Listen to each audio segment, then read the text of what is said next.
명절 묵상 29번째 날입니다.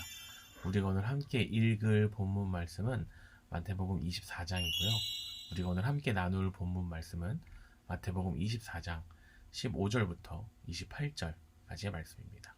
함께 말씀 읽도록 하겠습니다. 그러므로 너희가 선지자 다니엘이 말한 바 멸망에 가증한 것이 거룩한 곳에 선 것을 보거든 읽는 자는 깨달을진저 그때 유대에 있는 자들은 산으로 도망할지어다. 지붕 위에 있는 자는 집 안에 있는 물건을 가지러 내려가지 말며 밭에 있는 자는 겉옷을 가지러 뒤로 돌이키지 말지어다. 그날에는 아이 벤 자들과 젖 먹이는 자들에게 화가 있으리로다. 너희가 도망하는 일이 겨울에나 안식일에 되지 않도록 기도하라. 이는 그때 큰 환란이 있겠습니다. 창세로부터 지금까지 이런 환란이 없었고 후에도 없으리라. 그 날들을 감하지 아니하면 모든 육체가 구원을 얻지 못할 것이나 그러나 택하신 자들을 위하여 그 날들을 감하시리라. 그때 사람이 너희에게 말하되 보라 그리스도가 여기 있다 혹은 저기 있다 하여도 믿지 말라. 거짓 그리스도들과 거짓 선지자들이 일어나 큰 표적과 기사를 보여 할 수만 있으면 택하신 자들도 미혹하리라.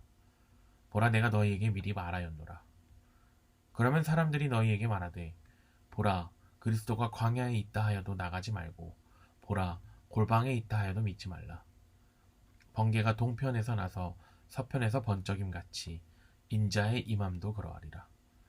주검이 있는 곳에는 독수리들이 모일 것이니라. 아멘. 우연히 어린 시절 썼던 일기장을 본 적이 있습니다. 뭔가 즐거운 일이 있었고 기분이 좋아서 행복하게 잠들 수 있겠다라는 내용이었는데 제가 구체적인 상황을 적지를 않았습니다.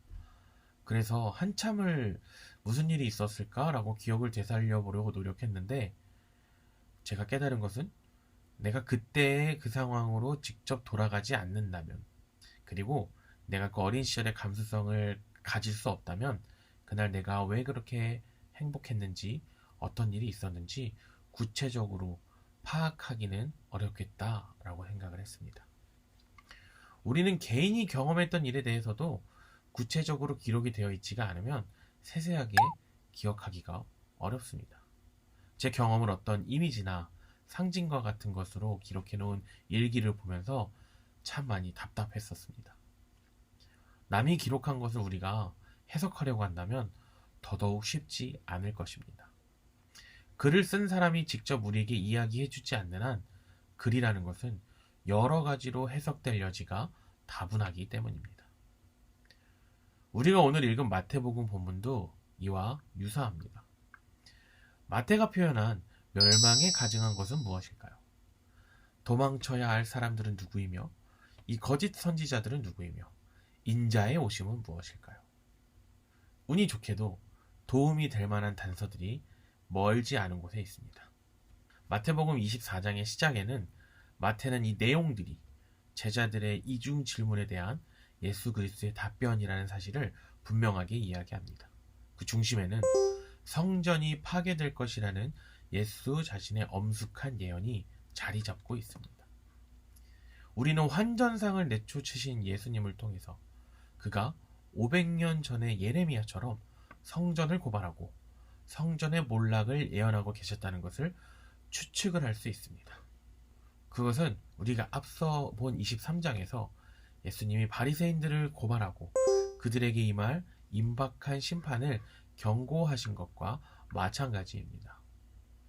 로마의 통치를 받던 당시에 만일 유대인들이 로마의 권력에 대항하여 계속해서 음모와 계략을 꾸민다면 조만간 로마가 인내심을 잃고 군대를 파견할 것이라는 상황을 이해하는 데에는 그렇게 큰 통찰력이 필요하지 않습니다. 그래서 제자들은 예수께 이 모든 일이 언제 일어날지 여쭌 것입니다. 예수 그리스도의 임하심, 즉 그의 왕위 등극을 보여줄 징조는 무엇인가? 또 세상의 끝의 징조는 무엇인가? 앞으로 닥칠 이 사건들에 대한 예수님의 예언과 그 당시 사람들의 추측 사이에는 차이가 있었습니다.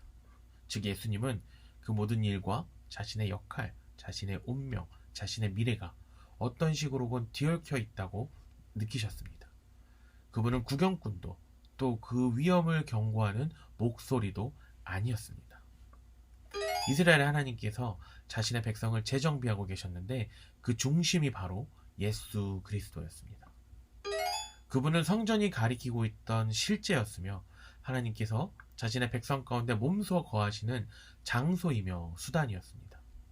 그리고 그 당시에 다른 많은 사람들처럼 그 역시 지금이 바로 다니엘의 예언들이 실현되는 순간이라고 믿으셨습니다. 이방에는 우리가 성전한 신성 모독적인 물건을 세울 것이며 그들의 군대는 거룩한 땅을 휩쓸고 지나갈 것이며 예루살렘은 몰락하지 않을 것이라는 잘못된 믿음을 가지고 그 도시에 숨으려고 해봤자 아무 소용이 없을 것이다. 유일한 해결책은 밖으로 나가 도망가는 것이다. 그리고 이 모든 일을 통해서 인자의 오심이 일어날 것이다. 많은 사람들이 생각하듯 이 본문은 그분의 재림이 아닙니다. 이 본문은 다니엘서가 말하듯이 그분의 오심은 그가 신원되면서 하나님께로 오는 것을 말합니다. 그분은 높은 자리에 앉으실 것이며 성전은 파괴될 것이다. 이 모든 일이 한 세대 안에 일어났다고 마태는 믿었습니다. 예수는 만물을 다스리는 주권자로 높여졌고 성전은 주후 70년에 파괴되었습니다.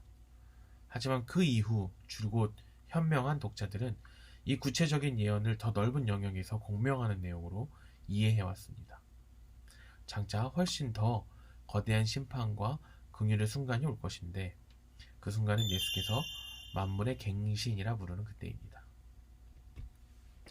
우리가 이 마태복음이 쓰인 격동의 1세기에 서서 우리의 길을 생각해보고 기도해본다면 여전히 혼란과 격동의 시기를 보내고 있는 지금 이 순간과 안개에 가려서 앞이 보이지 않는 것과 같은 우리에게 닥칠 어두운 미래에 우리가 어떻게 신실하게 기도하며 하나님의 인도하심을 구하고 하나님의 인도하심을 따라 살아낼 수 있을지에 대한 단서를 얻을 수 있을 것입니다. 오래전 기록된 말씀이지만 우리는 이를 통해서 하나님께서 우리에게 말씀하시고자 하는 말을 발견할 수 있고 하나님의 인도하심을, 하나님의 뜻을 깨닫고 이해할 수 있습니다. 오늘 하루도 말씀 가운데 하나님의 뜻을 발견하고 놀랍게 승리하는 우리 모두가 되기를 간절히 소망합니다. 함께 기도하겠습니다. 은혜로우신 주님, 우리 주위에서 온갖 일들이 벌어질 때 우리가 신실하게 인내할 수 있게 하시고 늘 당신의 보호 아래 쉬며 당신의 승리를 찬양하는데 열심을 내게 하여 주시옵소서. 예수님의 이름으로 기도드립니다.